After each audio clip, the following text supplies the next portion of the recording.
Olá, o tema de hoje do Estúdio News é Black Friday.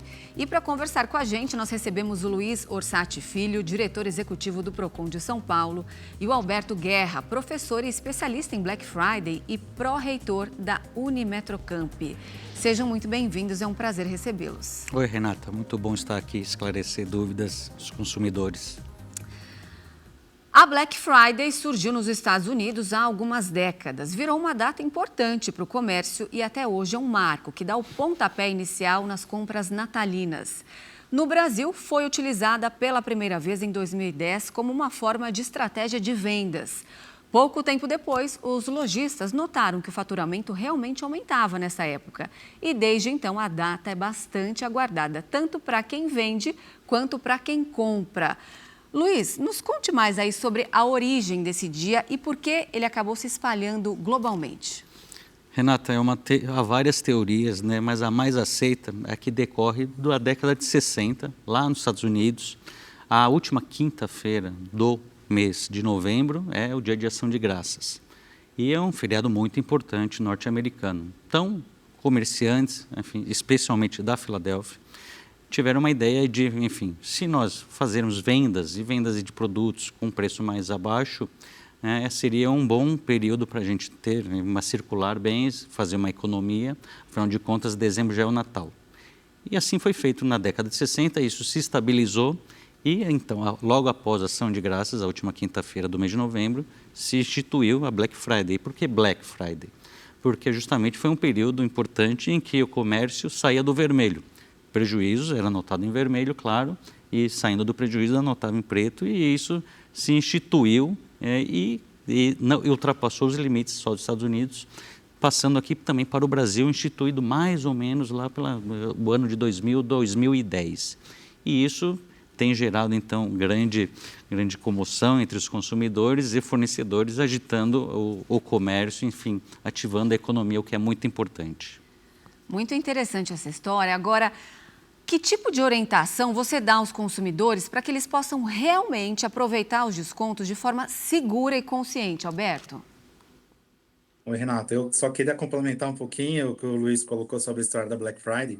Eu tive a oportunidade de escrever um livro, né, que chama Black Friday no Brasil. Fiz um doutorado sobre a Black Friday e eu justamente pesquisei a origem, né? Então, a Black Friday ela não nasceu como uma ação comercial. Ela é um feriado estendido, justamente como o Luiz falou, da Ação de Graças, né, do Dia de Ação de Graças, onde as famílias se reúnem na quinta-feira e na sexta-feira, como aqui não acontece no Brasil, né, muitas empresas não abrem, o setor público não abre, e as pessoas ficavam sem ter o que fazer nesse dia. E aí as pessoas iam para a rua, para as ruas, para olhar as lojas, né? Então essa movimentação começou a acontecer de forma espontânea, de uma forma geral, nas grandes cidades norte-americanas. Algumas delas tinham aquelas paradas, naqueles desfiles que aconteciam justamente para o período de abertura, né, da temporada de compras, né, do final do ano. E aí esse acúmulo de clientes foi, então, se somando e o nome surgiu, primeiramente, de uma forma até pejorativa, que era a Sexta-feira Negra, que era um dia caótico, foi justamente na Filadélfia.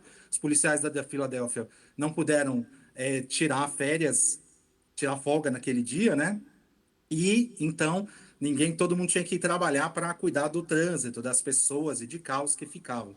E aí eles chamaram, nossa, essa sexta-feira caótica. E esse nome foi mantido de forma pejorativa até os anos 80, quando nos anos 80, sim, aí começou-se a economia norte-americana a dar no primeiro momento, uma pequena recessão, né? E aí, então, começou-se a usar os estoques das sobras do Dia de Ação de Graças para queimar na sexta-feira. E aí começou, então, a usar esse feriado como uma forma de queimar os estoques e aí sim, back to black, né? Então, sair do vermelho para o black, que o black deles é como se fosse a nossa tinta azul aqui, né? Como se a gente tivesse no azul aqui nas contas, né? E aí, a partir de então, o nome foi tomado, todos os comerciantes adotaram esse nome, a imprensa americana também, na década de 90, começou a utilizar esse nome, e aí realmente aí virou o que a gente conhece como uma ação comercial baseada em descontos, no primeiro momento de desova de estoques e depois foi evoluindo a ação e aí é trabalhar com produtos de desejo, produtos hedônicos também, não só produtos utilitários. No Brasil chegou em 2010, e aí começa a nossa trajetória e eu começo aqui a explicar um pouquinho para você. Todo mundo acha que só o brasileiro que gosta, né, de fazer de fazer tudo pela metade do dobro, mas isso não é verdade. Isso a gente tem problema também em outros países, né? Nos próprios Estados Unidos a gente vê isso, reclamação dos consumidores de que os produtos sobem depois não tem um desconto devido, apesar de lá a tributação ter uma diferença bem gritante em relação ao Brasil, onde os impostos são cobrados depois lá, então realmente eles conseguem dar um desconto maior para os lojistas do que aqui no Brasil. E com isso também surgiram aí os golpes, como, né, se fala muito, o Procon trabalha fortemente aí para evitar que isso aconteça, né? Então, como a gente pode fazer para evitar que isso aconteça? Primeira coisa é tentar não clicar em sites maliciosos que a gente às vezes recebe por redes sociais. Aproveite essa oferta, ou por e-mail, é imperdível, aquela coisa toda. Justamente essa história de uma oferta muito agressiva, né, um 70%, 90% de desconto, é algo para ficar muito atento. Então, sempre olhar quem que está te enviando o e-mail, ou se você vai numa rede social, ver se aquele link é o perfil, né, da empresa que realmente que está ofertando, né? Fica muito atento a isso. Geralmente, existem também, infelizmente, impulsionamento nas redes sociais de ofertas falsas, então não é a garantia de ter aquele clique aqui, né? Acesse agora, não é uma garantia de que é de procedência. O ideal é assim, o consumidor buscar empresas que ele já conhece, que ele já compra com frequência, né? E não pegar essas ofertas que vêm assim com muita agressividade e de lugares que desconhece. Evitar de clicar em links que você recebe pela rede social, que sempre tem um risco muito grande. Nessa época tem mais, né? O famoso phishing, né? Que é para pescar ali os seus dados. Tomar muito cuidado onde você vai preencher os seus dados, né? O cartão de crédito também, se possível, usar cartão de crédito virtual, que os bancos têm muito mais segurança, né, para você, se caso perceber que é uma compra que pode ter uma tendência de ser falsa, eles bloqueiam facilmente. Às vezes, com o número do seu cartão de crédito, é mais difícil de fazer esse bloqueio. Então, se possível, preste atenção no Pix também, para quem você está fazendo, né? Os brasileiros adotaram o Pix como uma forma importante de pagamento. Então, assim, você estava comentando, né, na abertura um pouco antes, que até nós que estamos acostumados a fazer compra, muitas vezes a gente pode cair num golpe. Então, assim, muita atenção no comércio eletrônico, né, para ver onde a gente está clicando, para realmente não fazer uma compra e depois ter um prejuízo, né, uma frustração. E outro ponto importante é as compras internacionais. Às vezes você faz uma compra no Black Friday que tem um prazo de entrega muito grande, e esse produto vai chegar, às vezes, depois do Natal, depois do Réveillon, né? E às vezes você quer comprar aquele produto para o Natal, para antes do Réveillon. Então, isso é uma dica importante também. E os fretes, né? Que muitas vezes eles cobram o valor do frete, às vezes encarece demais o produto. Então, às vezes a oferta é muito boa, mas o frete acaba encarecendo, e aí quando você vai ver, não é tão atrativo assim. Ótimas dicas. Isso que o Alberto falou da metade do dobro, a gente ouve muito falar aqui no Brasil e muita gente também chama a data de Black Fraud, né? Você já ouviu isso com certeza, Luiz. É porque muitas lojas, elas acabam inflando esses valores, vamos explicar aqui para o pessoal, um pouco antes do dia para depois baixar os preços.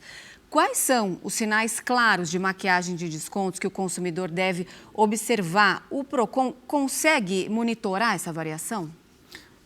Excelentes questões e, primeiramente, a questão do preço. Nós, o Procon, tem o dever de monitorar preços, enfim, por várias finalidades. Uma delas é justamente essa questão da fraude. Então, nós estamos monitorando há mais de 2 meses preços dos produtos que mais saem, especialmente do comércio eletrônico, justamente para evitar essa questão que, infelizmente, ainda ocorre.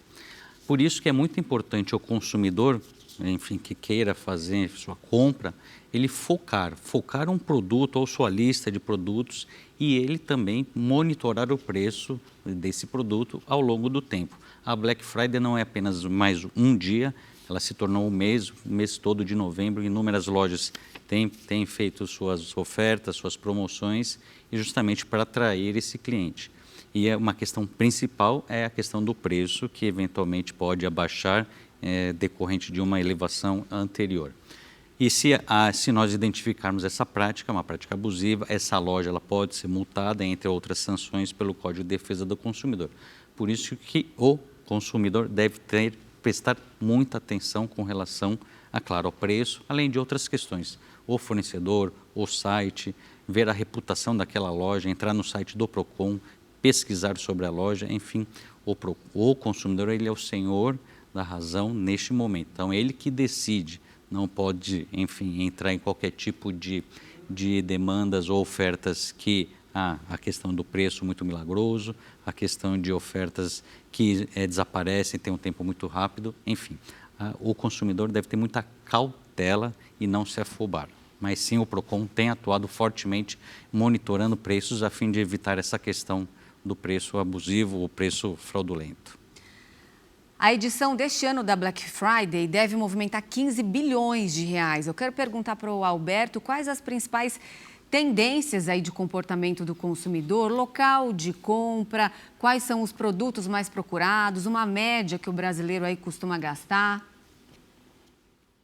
Bom, Renata, quando a Black Friday chegou no Brasil em 2010, foi apenas pelo meio do comércio eletrônico e depois foi fazer o caminho inverso, né, das lojas físicas.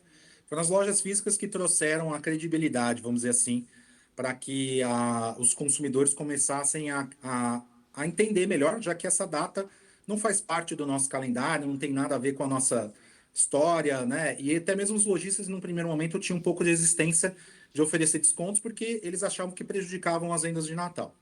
Com o passar do tempo, isso foi mudando, então o comércio eletrônico, claro, foi crescendo cada vez mais, chegando a todos os lugares do Brasil, o varejo físico também, mas com a pandemia nós tivemos aí uma mudança novamente ali, né, do comportamento do consumidor. Então os marketplaces, por exemplo, começaram a entrar, a ser muito fortes, né, os aplicativos de entrega, e se tornaram aí outros canais importantíssimos, né, para você buscar os produtos e fazer as compras.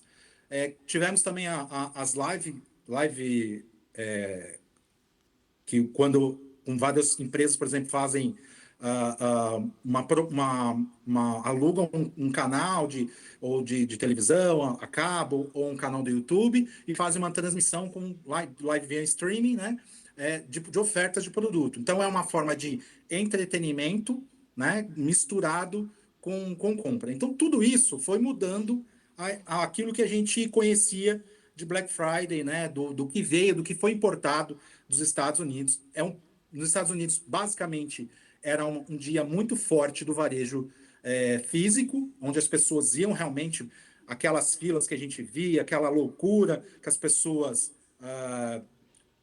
às vezes até se machucavam para fazer uma compra na loja e deixavam as compras virtuais para a Cyber Monday, né? Então, a Cyber Monday praticamente hoje não existe ainda, mas muito fraca, e acabou que se misturou de uma coisa só. E a gente vê, com o passar do tempo, também depois da pandemia, os varejistas, eles reclamavam muito que as pessoas deixavam de comprar durante os dias que antecedem a Black Friday. Então, chegava lá dia 10 de novembro, 15 de novembro, ninguém comprava nada porque estava...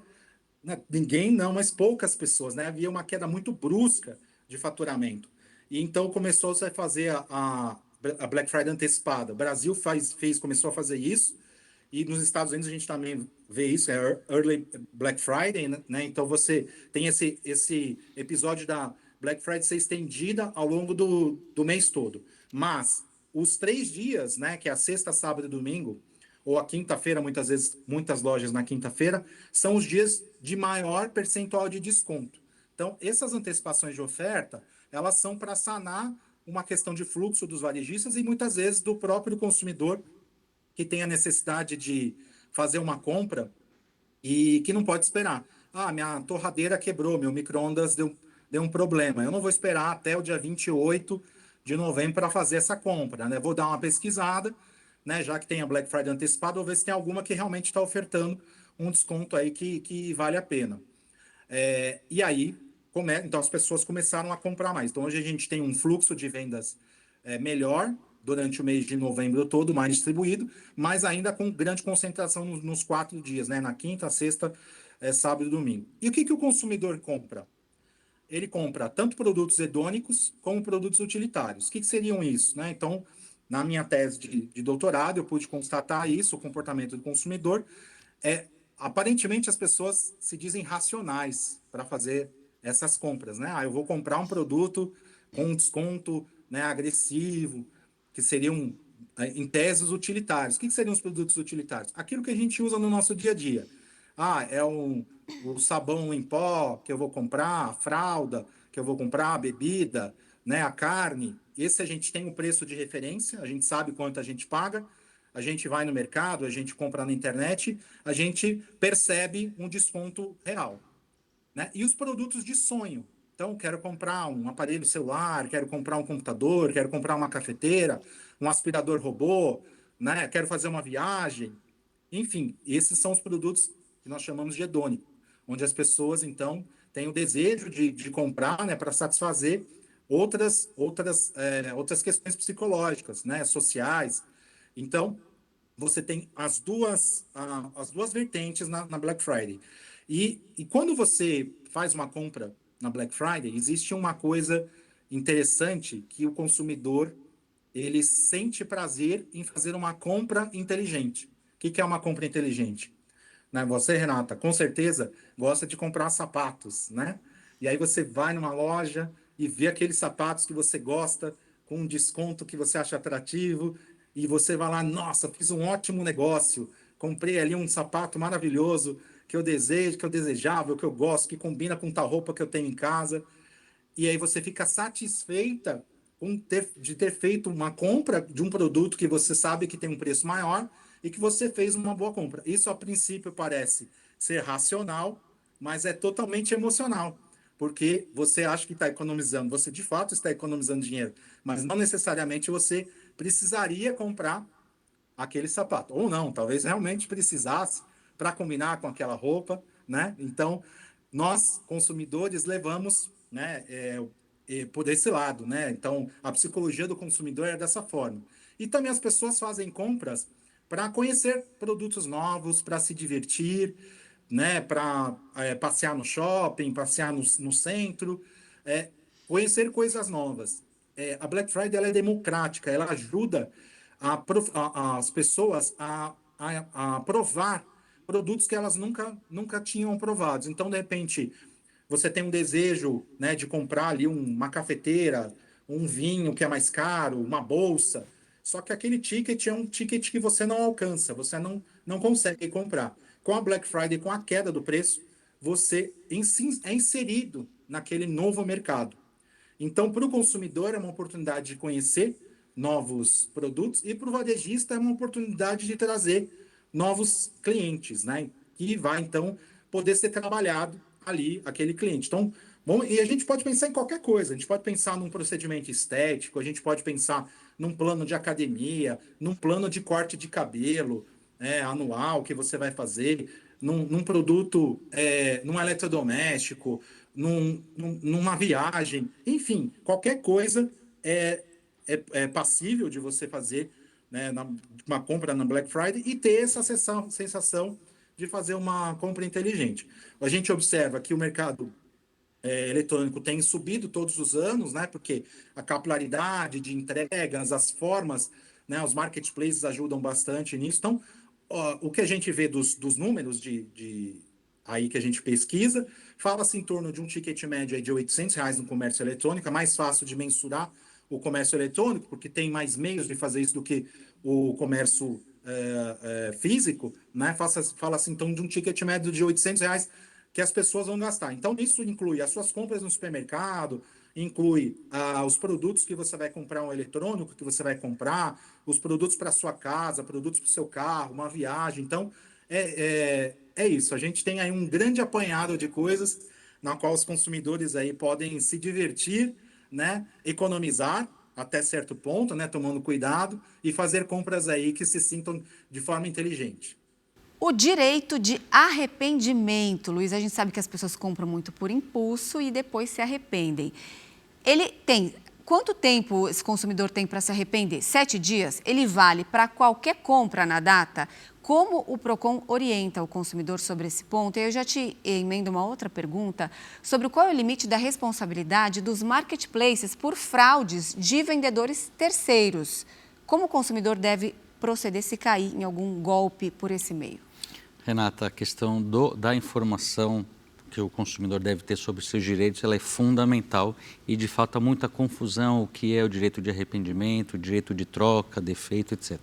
Direito de arrependimento só existe quando o consumidor faz alguma compra fora do estabelecimento físico, ou seja, pela internet. E esse prazo, o prazo é de 7 dias, ele conta a partir de quando? Quando o consumidor recebe este produto na sua casa. E por que existe esse prazo? Por que existe isso? Porque o consumidor que compra, enfim, pela internet, ele não teve a experiência de ficar lá mexendo, tateando aquele produto. Então, claro, a inteligência é justamente essa. Ele pensou no produto, viu pela TV, comprou pela internet, recebe em casa e ao ver ali ele, enfim, literalmente ele se arrepende porque não esperava aquilo, imaginava aquilo. Então é isso que a lei, que o Código de Defesa do Consumidor garante. 7 dias do recebimento de compras feitas pela internet, o consumidor tem o direito de apenas devolver esse produto, se arrepender sem qualquer tipo de motivação, com ou sem defeito, enfim, basta ir lá postar aquele produto no correio, pela logística inversa e sem custo para ele. Então isso muito tranquilo, o consumidor deve ter nítida conhecimento sobre esse direito que não vale para comércio físico. Com relação aos grandes marketplaces, claro, entendemos que a responsabilidade é solidária. Os marketplaces têm os seus parceiros e, havendo algum problema no comércio deles, o consumidor pode acionar qualquer um deles e é o que entendemos com base no Código de Defesa do Consumidor. E se o consumidor caiu em algum golpe, como proceder de forma prática? Bom, primeiramente, é claro, ele buscar a questão ele parcelou essa compra ou fez à vista, fez um Pix. Segunda questão, primeiro é estancar esse prejuízo que ele tenha efetivado. Se ele parcelou no cartão e vai lá, aciona o seu cartão de crédito para estancar os parcelamentos futuros. Segunda grande questão, sempre documente com prints, fotos, vídeos, enfim, qualquer documento que o habilite, que aquilo que ele está falando, ou ele consiga comprovar. Primeiro, claro, grande recomendação também, buscar diretamente aquele fornecedor. Acione o saque, o atendimento daquele site, busque a loja e formalize sua reclamação. Se for de fato golpe e de fato é uma questão criminal, ele deve fazer um boletim de ocorrência, visando que isso seja registrado publicamente, a Polícia Judiciária ir lá atrás, fazer toda a investigação e que, principalmente, que não haja outras vítimas com relação a este fornecedor. E, claro, se nada resolver, se a questão de buscar esse fornecedor, que infelizmente pode ser um golpista, que o site, enfim, não exista mais, e aí ele pode também fazer uma reclamação junto ao PROCON e, infelizmente, muitas vezes essas providências não podem surtir efeito porque ou o site não existe mais ou, infelizmente, aquele perfil na rede social não existe mais. Por isso que o consumidor deve ter muita cautela antes de fazer qualquer tipo de compra. Pesquise o site, busque sites oficiais, avalie a reputação daquela empresa, entre no site do PROCON, lá tem uma pesquisa de reclamações sobre aquela empresa, tem uma lista de sites que devem ser evitados, ou seja, a informação é fundamental e o consumidor tem acesso a todas essas informações. Eu quero perguntar para o Alberto agora se a logística ainda é um problema nessa época ou já é possível identificar uma evolução significativa no processo de entrega O consumidor está mais exigente em relação a prazos e condições de frete? Renato, com certeza, né? O brasileiro já está acostumado a receber nos grandes centros no mesmo dia, às vezes, no máximo no dia seguinte. É o prazo ali que ele tolera receber. É claro que algumas compras podem demorar mais tempo para chegar, mas e geralmente nos grandes centros isso. Quando você vai um pouquinho mais para o interior, um pouquinho mais afastado, dependendo do estado, né, dependendo da cidade onde estiver localizado, aí sim, 3, 4, 5 dias.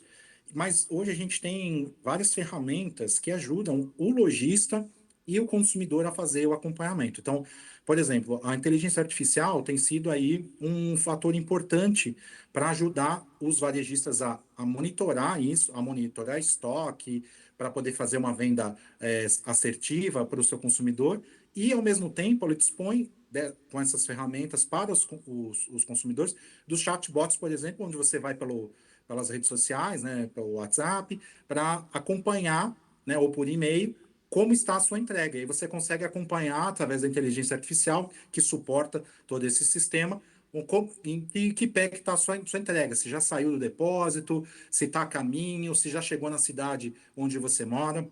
Então, aí são hoje facilidades, tanto para o varejista como para o consumidor, que ajudam demais aí a acelerar. Exatamente, eu ia te fazer essa questão de como a tecnologia, incluindo a inteligência artificial que você acabou de citar, ela está inserida nesse processo de compra e venda. O aprimoramento e utilização cada vez maior dessa ferramenta muda o que nos trâmites do comércio? Olha, isso é a maior mudança que a gente tem aí nos últimos tempos, né? Principalmente de 2024 para cá. 2023, né, uma grande empresa abriu, de uma forma geral, para os usuários, o uso da inteligência artificial. E aí, hoje, praticamente, qualquer consumidor, qualquer pessoa, especialmente as gerações mais novas, usam a inteligência artificial para fazer consulta de qualquer coisa. Então, antes usavam os buscadores, e hoje, cada vez, ainda usam muitos buscadores, mas usam muito a inteligência artificial como um assistente de compras. Olha só que interessante. Então, a pessoa vai lá e pergunta, né, sobre, olha, eu quero comprar tal produto, assim, assim, assado, onde você me recomenda, que forma que eu posso fazer, onde eu posso encontrar, e aí a inteligência artificial vai trabalhar como um assistente, de compras pessoal desse consumidor, né? Então, isso para o consumidor é uma mão na roda, e para o varejista é um desafio para ele poder, então, adaptar ali as suas configurações de anúncio, né, na internet, nas redes sociais, para que o seu produto, para que a sua empresa seja encontrada.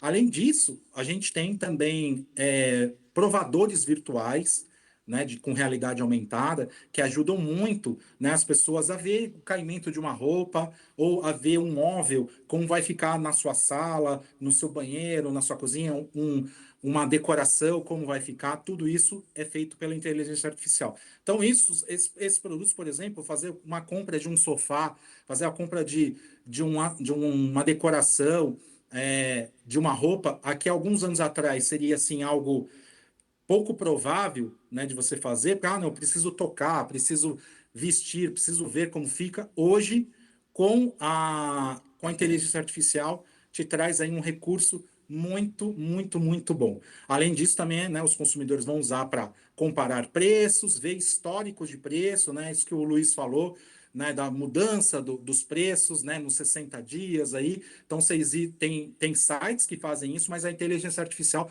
pode buscar essa informação para você. Então, ficou muito bom, né, para quem gosta, né, de usar aí a inteligência artificial para fazer as suas compras cada vez aí de forma mais assertiva, né, mais econômica, e não, se possível, evitar se endividar aí com coisas que não precisa de fato comprar. O Procon de São Paulo, durante todo o mês de novembro, promove iniciativas para auxiliar o consumidor, como palestras, orientações nas redes sociais, atendimento presencial, inclusive, em várias cidades e também estações de trem, metrô da capital. Que tipo de ajuda vocês oferecem, Luiz? Primeiramente, sempre importante, Renata, a informação. orientar o consumidor, tirar dúvidas antes mesmo que ele faça a sua compra, que direitos fundamentais ele tem, em caso de troca, produto com defeito, compra pela internet, essas informações básicas são fundamentais. Por isso que nós aumentamos os nossos canais de atendimento nesse período. Canais de atendimento presenciais, metrôs, CPTMs. No interior também estamos com unidades móveis abrangendo um grande número de cidades para, primeiro, trazer essa informação diretamente ao consumidor. Segundo, claro, trazer aquele atendimento, caso ele já tenha feito sua compra, tenha dado algum problema, registrar sua reclamação, isso é muito importante, registrar a reclamação nos nossos canais de atendimento presencial ou online, que aproveitando aqui o espaço, que o nosso site é o procon.sp.gov.br, basta um simples cadastro, um breve relato do ocorrido, se tiver documentação pode juntar, que imediatamente essa empresa será notificada para prestar esclarecimentos e essa empresa, ao responder, nós, enfim, fazemos o tratamento e, eventualmente, caso não haja, enfim, uma resposta positiva ao consumidor, é possível uma designação de uma audiência e nós, eventualmente, podemos, havendo outras reclamações, multar aquela empresa ou suspender a sua atividade, enfim. Por isso que é fundamental o consumidor ter conhecimento sobre seus direitos, as possibilidades de exercer esses direitos e esse período, por isso que é fundamental nós estarmos na rua atendendo a população. Existem também iniciativas voltadas aos fornecedores, por exemplo, aquelas que mais receberam reclamações no ano passado? Sim, nós deste ano pegamos as principais, enfim, empresas reclamadas. O ano passado, aliás, houve um aumento grande de reclamação de 2023, 2024, e nós pegamos essas reclamações e expedimos uma série de recomendações para elas atenderem.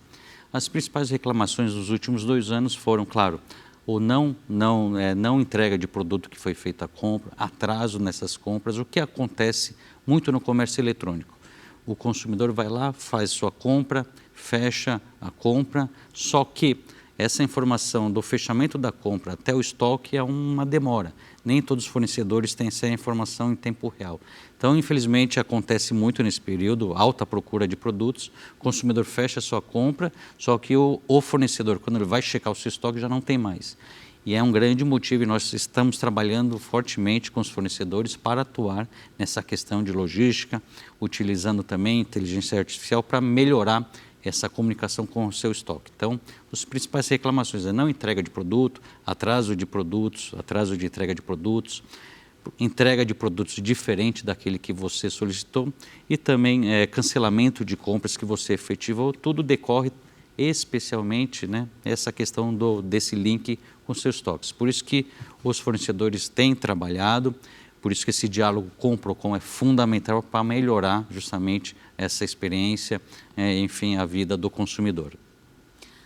Bom, boas compras para todo mundo, com todas as dicas anotadas. Infelizmente não temos mais tempo. Muito obrigada pela participação de vocês dois. O Estúdio News de hoje fica por aqui. Eu conversei com Luiz Orsatti Filho, diretor executivo do Procon de São Paulo, e com Alberto Guerra, professor e especialista em Black Friday e pró-reitor da Unimetrocamp. E só lembrando que você já pode acompanhar essa entrevista pelo nosso canal no YouTube, no Record Plus e também pelo nosso podcast disponível no Spotify e no Deezer. Eu espero você no próximo programa. Até lá!